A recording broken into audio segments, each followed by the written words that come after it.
The CIA has just killed al-Qaeda boss Ayman al-Zawahiri, 71, in a drone strike Sunday at an Afghanistan safe house. The attack followed a more than 20-year effort by U.S. officials to assassinate the terrorist.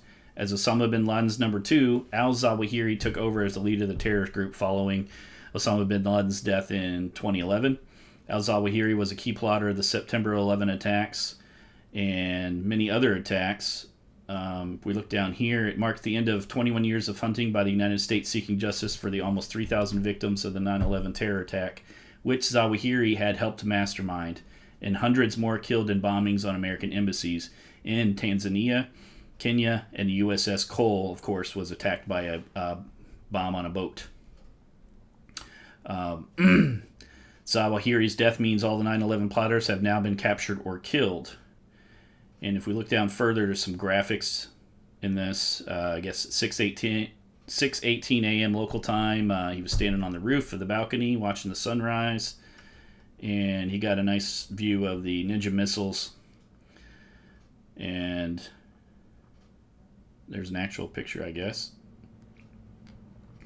What I find interesting in this is that it's right downtown Kabul, Afghanistan, which of course we left in August. Left in a bad way. And if we look here, I'd like to read, because I quite agree with Piers Morgan on this. It's one of the few things that I'd say he's pointing out something that's pretty blatant about all of this. So let's read this article. Al-Zawahiri's death is a great win for America, but confirms a catastrophic failure by Biden. First, congratulations to President Biden on bringing al-Qaeda leader Ayman al-Zawahiri to justice. It may have taken 21 years to get him, since the evil terrorist dubbed bin Laden's brains mastermind the 9/11 attacks, but better late than never. For more than 3 decades, Zawahiri plotted the murder of thousands of Americans in a series of atrocities that was just as dangerous as his more infamous boss, whom he replaced after bin Laden was killed in 2011. So I'm thrilled he's dead, appropriately chopped to pieces by Hellfire R9X missiles fired from an unmanned Predator drone. These so-called ninja bombs don't have warheads, instead deploying 6 blades that fly at high speed with extraordinary precision and literally slice and dice their target.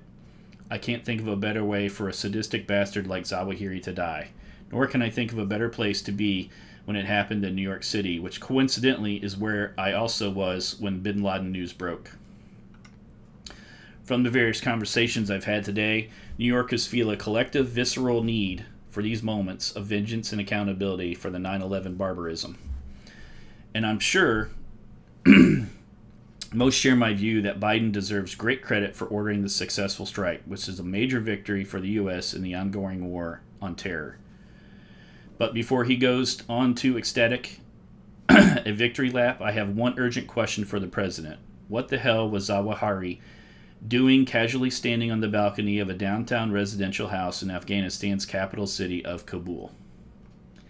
It's been widely reported that this was an al-Qaeda safe house, though this turned out to be somewhat overly optimistic. Yet after Biden's disastrous overnight withdrawal from Afghanistan last summer, betraying the people there, including allies, to the Taliban wolves, the president assured us that al-Qaeda was gone from the country. Let's put this thing in perspective, he said. What interest do we have in Afghanistan at this point with al-Qaeda gone? We went to Afghanistan for the express purpose of getting rid of al-Qaeda in Afghanistan, and we did. Turns out he didn't. In fact, al-Qaeda's number one terrorist swiftly moved into Kabul with his family just a few months after Biden's ill-advised and woefully inaccurate boast. The brazen impunity of this move is discerning enough, but far more worrying are the disturbing questions it raises. There is not a snowball in hell's chance that Zawahiri would have done this without the knowledge and explicit support of Taliban chiefs.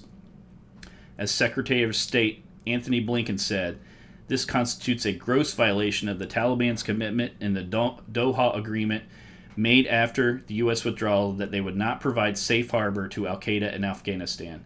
Biden said yesterday that in recent weeks, Zawahiri had been making videos calling for his followers to attack the United States and our allies. Incredibly, this means the leader of al-Qaeda was actively plotting further terror attacks from inside Kabul, and the Taliban knew it. Of course, this makes an absolute mockery of Biden's claim that al-Qaeda was gone from Afghanistan. But if the Taliban allowed Zawahiri to do this, How many more Al Qaeda operatives are back in Afghanistan right now, also planning to murder Americans and their allies? The whole point of the 20-year war that followed 9/11 was precisely to stop Al Qaeda using Afghanistan as a base to plan more such attacks. Biden's sudden, catastrophic withdrawal from the country a year ago, without leaving even a small force on the ground to keep order, was widely condemned at the time for being a staggeringly reckless act that would haunt America. Now those cowardly chickens have come home to roost in shocking fashion. The gleeful Taliban took the country back in just a few weeks, and as a result, Afghanistan is now a failed state, ravaged by a crumbling economy, extreme poverty, and a brutal new oppression of the Afghan people, especially women, who've been sent right back to the Dark Ages. All hopes of a new, reformed, different, nicer, wiser Taliban were as bogus as many of us feared at the time. And predictably, all the promises the Taliban made in the Doha Agreement about not protecting terrorists have turned out to be a disingenuous load of old claptrap too. The Taliban haven't changed, nor has Al Qaeda. Both hate America and everything it stands for, and given the chance will kill as many Americans as they can. The fact that Zawahiri was able to plan new attacks from Kabul tells you all you need to know about the real damage caused by Biden's appalling abandonment of Afghanistan. He didn't just surrender the country to a bunch of medieval monsters. He gave the green light to Al Qaeda to return to the place they plotted, 9/11. So yes, congratulations on killing Zawahiri, Mr. President. The world is indistinguishably a better place without that despicable scumbag in it. But let's be under no illusion. The fact the world's most wanted man was back in the heart of Afghanistan, devising new ways to kill Americans, is a monumental failure. And the buck for that failure stops with you, Joe Biden, the man who waved the white flag a year ago and has now exposed the U.S. to a potential whole new world of pain and bloodshed at the hands of the same terrorists who brought down the Twin Towers in 2011. So you can see very clearly that Piers Morgan has a very good point on this. We left Afghanistan with the idea that, the new Taliban is a nicer, more enlightened group, and they wouldn't oppress everybody and take over, and it would take them a long time. And Joe Biden was touting about he doesn't think that they'll even take it over. They very quickly took over Afghanistan, and now we're seeing that they were probably working very closely with Al Qaeda. And there's probably a lot more people, a lot more followers now, because if this guy was living in comfort in the old embassy mansions nearby in the capital city, there's no telling, what little kernel of terrorist growth there is there now. And, this was a huge mistake.